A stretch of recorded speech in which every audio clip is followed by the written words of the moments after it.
Tercetusnya program Dana Abadi pada tanggal 10 November 2018 menimbulkan banyak sekali pertanyaan di kalangan Sivitas Akademika ITS. Lantas, apakah dampak program ini untuk Sivitas Akademika ITS? Apakah program ini ada hubungannya dengan berubahnya status ITS menjadi PTNBH? Hingga bagaimana cara berdonasi menggunakan web Dana Abadi? Berikut selengkapnya bersama saya Devina di Bincang ITS. Halo Sobat Kampus, kembali lagi bersama saya Devina Cici. Di Bincang kali ini saya bersama Bapak Maksus selaku pengelola Dana Abadi ITS yang akan membincangkan tentang Dana Abadi tentunya. Selamat siang Pak. Selamat siang. Bagaimana kabarnya Pak? Alhamdulillah sehat. Baik, langsung saja terkait dengan Dana Abadi ini Pak. Mungkin Sobat Kampus masih banyak yang belum mengerti tentang apa itu program yang disebut Dana Abadi. Dan tujuannya seperti apa? Boleh dijelaskan Pak? Dana Abadi ITS atau ITS Endowment Fund adalah dana yang bersifat abadi yang dihimpun dan dikelola secara khusus dan hasilnya dimanfaatkan untuk pengembangan pendidikan tinggi. Yakni dalam hal ini adalah Tridharma Perguruan Tinggi. Itu yang menjadi concern dari Dana Abadi ITS. Mungkin untuk Sivitas Akademika ITS atau yang lain-lain Pak, bagaimana? Ya, tujuan dari pengembangan Dana Abadi ini adalah untuk menopang kebutuhan operasional pendidikan tinggi, ya baik itu pendidikan, penelitian dan pengabdian kepada masyarakat. Include di dalamnya adalah kebutuhan untuk kemahasiswaan. Dalam hal ini misalkan untuk beasiswa atau menopang kegiatan-kegiatan kemahasiswaan di ITS. Ya, baik-baik. Dengan terbentuknya Dana Abadi ini Pak, apa sih yang melatar belakangi program ini? Apakah ada urgensitas dari kegiatan-kegiatan atau yang lain-lain Pak?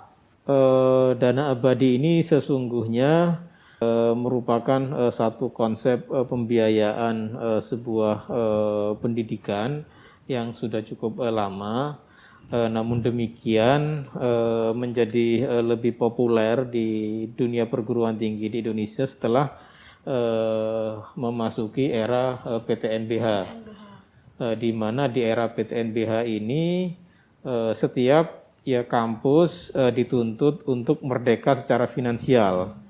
Ya, kemandirian finansial ini dapat diartikan bahwa tingkat ketergantungan pembiayaan pendidikan tinggi terhadap pemerintah maupun terhadap masyarakat itu semakin diminimalisir.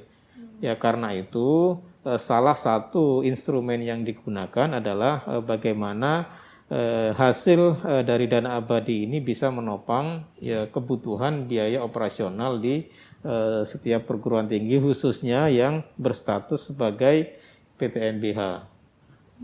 Baik.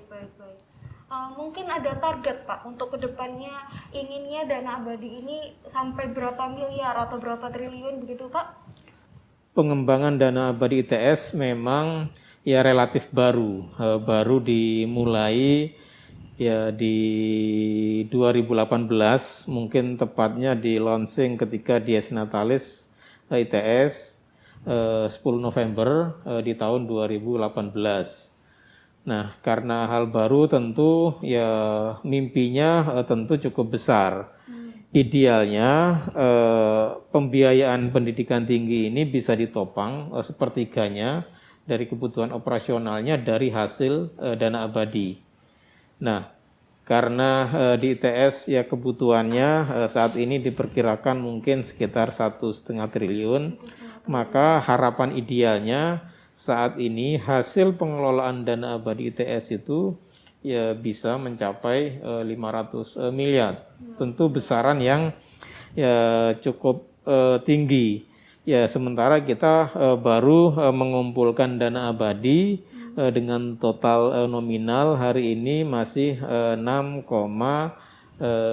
miliar. Namun demikian kita optimis dengan tujuan yang baik, dengan niatan yang baik, maka ke depan peningkatan dana abadi ini akan berjalan secara eksponensial, sehingga harapan ideal bahwa hasil pengelolaan dana abadi ini bisa menopang setidaknya sepertiga dari kebutuhan operasional tahunan akan bisa tercapai barangkali di 5 atau 10 tahun mendatang sebagai sebuah target jangka panjang. Amin, semoga tercapai ya Pak ya. Mungkin dari mekanisme penyebaran dari dana abadi tersebut bagaimana Pak? Ya, kalau mekanisme pemanfaatannya, jadi ketika dana abadi ini diinvestasikan atau dikelola menghasilkan satu besaran tertentu, maka dari hasil pengelolaan itu kita orientasikan 80% bisa dimanfaatkan sebesar-besarnya untuk tridharma perguruan tinggi, misalkan untuk kemahasiswaan dalam bentuk kegiatan-kegiatan kemahasiswaan, misalkan dalam bentuk beasiswa bagi mahasiswa yang tidak mampu secara ekonomi, atau untuk kegiatan-kegiatan lain, misalkan untuk perbaikan infrastruktur pendidikan atau menopang riset-riset yang inovatif dan lain sebagainya. Jadi intinya bahwa hasil investasi dari dana abadi itu sebesar-besarnya dimanfaatkan untuk kebutuhan operasional, dalam hal ini tridharma perguruan tinggi. Namun demikian mungkin setiap proses kita sisakan setidaknya mungkin 20% atau setidaknya mungkin 10% itu bisa dimasukkan lagi ke pokoknya, sehingga nanti akan terus bergulir dan akan semakin membesar.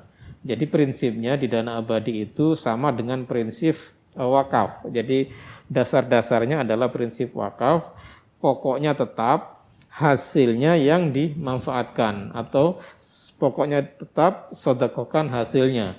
Nah itu kira-kira sehingga kenapa kemudian disebut abadi, karena pokoknya pasti abadi dan akan senantiasa bertambah.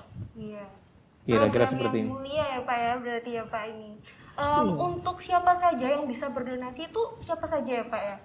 Ya, yang berdonasi adalah setiap orang yang punya komit terhadap pengembangan pendidikan. Ya, saya kira siapapun bisa. Namun demikian biasanya yang menjadi prioritas utama adalah kalangan alumni yang pernah ditempa di pendidikan di kampus ini. Dengan kesuksesannya mungkin dia akan melakukan dharma baktinya, salah satunya dengan membantu dengan mendonasikan atau mewakafkan ke dana abadi ITS. Kira-kira seperti itu. Nah, ini menjadi sangat penting. Kenapa? Kalau tidak ada upaya penggalangan dana abadi ini, maka nanti kebutuhan biaya pendidikan akan banyak dibebankan ke masyarakat. Ya, dalam hal ini kalau tidak ada sumber dari dana abadi, mungkin nanti biaya pendidikan yang jadi beban masyarakat dalam bentuk UKT akan semakin tinggi, atau kuliah di pendidikan tinggi akan menjadi semakin mahal. Namun demikian sebaliknya, jika dana abadi ITS nanti cukup besar dan bisa menopang sepertiga, apalagi bisa mengcover 100% kebutuhan operasional tahunan dari ITS, sangat boleh jadi ke depan ITS akan merdeka secara finansial, dan kemudian pendidikan bisa menjadi gratis, kebutuhan untuk riset-riset yang inovatif, yang fenomenal juga tersedia. Nah, dan itu saya kira akan menopang kemajuan kampus ini, sehingga menjadi bagian dari kampus yang kelas dunia. Itu kira-kira pentingnya atau makna strategis kenapa dana abadi ini menjadi sangat penting bagi perguruan tinggi, khususnya PTNBH. Baik. Sampai saat ini Pak, mungkin apakah sudah ada plan inovasi-inovasi yang ingin diterbitkan oleh ITS sendiri? Terkait dengan program-program dana abadi, karena ini memang relatif baru, sekarang sudah mulai beberapa terobosan yang disiapkan, bahwa berdonasi itu mudah, tinggal klik di laman danaabadi.its.ac.id, maka kemudian kita bisa langsung mendonasikan atau mewakafkan sejumlah ya nominal rupiah terhadap dana abadi. Itu mungkin ya salah satu programnya adalah kebijakan mempermudah, memfasilitasi alumni maupun masyarakat umum untuk berdonasi ke dana abadi secara ya mudah, melalui satu genggaman tangan pun ya kita sudah bisa berdonasi. Yang kedua, kita sedang menyiapkan beberapa program ya pilot project, misalkan ada program prasasti alumni. Jadi bagi alumni yang berdonasi dengan besaran tertentu, nanti pihak kampus akan mengapresiasi ya agar namanya diabadikan dalam satu media tertentu, sehingga bisa menjadi satu kenangan tersendiri barangkali bagi ya, alumni. Yang utama sesungguhnya keikhlasannya, cuman ketika kemudian ya ada apresiasi dalam bentuk ya prasasti ya atau dalam bentuk-bentuk tertentu, mungkin ketika momen-momen dies natalis atau momen-momen reuni di angkatan dan seterusnya ketika di kampus ya bisa menjadi satu kenangan tersendiri. Harapannya dengan itu semakin banyak nanti ya alumni yang tergugah untuk bakti terhadap alma mater tercintanya. Baik Pak, sebelum melanjutkan perbincangan kali ini, baik Sobat Kampus, mungkin ada beberapa Sobat Kampus yang masih belum mengetahui tata cara atau tutorial menggunakan web danaabadi.its.ac.id. Mari simak video berikut. Halo Sobat Kampus, yuk simak tutorial berdonasi di Dana Abadi ITS. Langkah pertama, masuk terlebih dahulu ke website danaabadi.its.ac.id. Kemudian klik tombol donasi sekarang. Selanjutnya, isikan data diri mulai dari nama, alamat email, dan jumlah donasi minimal Rp5.000. Untuk kalian yang identitasnya tidak ingin terlihat, bisa mencentang bagian donasi sebagai anonim. Setelah itu, klik tombol proses selanjutnya untuk melanjutkan transaksi. Selanjutnya, akan muncul nominal donasi dan biaya admin yang harus dibayarkan. Pastikan jumlah nominal donasi sudah benar, lalu klik tombol continue. Pilih bank yang ingin kalian gunakan untuk mentransfer donasi kalian. Selanjutnya, akan muncul tutorial untuk membayar donasi kalian sesuai dengan prosedur bank terpilih. Setelah itu, kalian bisa melanjutkan donasi dengan mengklik tombol see account number untuk mengetahui nomor virtual account yang akan ditransfer. Setelah pembayaran dilakukan, klik complete payment untuk memverifikasi proses pembayaran kalian. Kalian sudah berhasil mendonasikan sebagian uang kalian untuk Dana Abadi ITS. Selain itu, kalian juga bisa memeriksa nama kalian pada website Dana Abadi yang akan ditampilkan di halaman awal website Dana Abadi. Selamat berdonasi. Baik Sobat Kampus, tadi Sobat Kampus sudah mengetahui ya tata cara atau tutorial menggunakan web danaabadi.its.ac.id. Dan kali ini saya mendengar Pak bahwa dapat menggunakan atapkita.com.